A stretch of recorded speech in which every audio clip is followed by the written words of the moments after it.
Lumapit at huwag lumihis sa salita ng Diyos ay tumayo.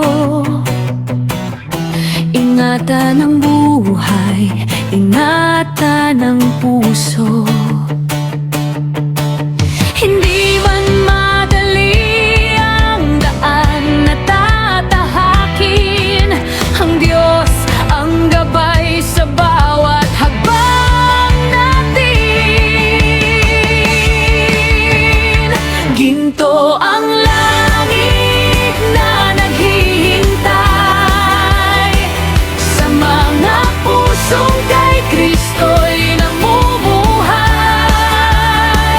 Kaya't piliin lagi siya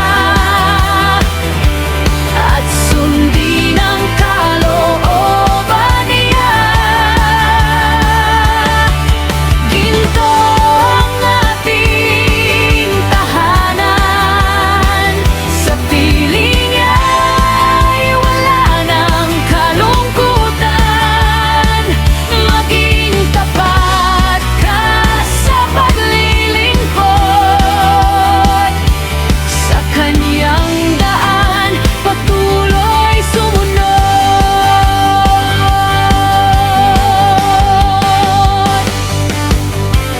Huwag sa yaman ng mundo manalig, ang kayamanang tunay ay nasa langit.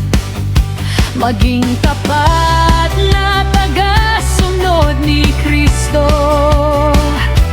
ang kanya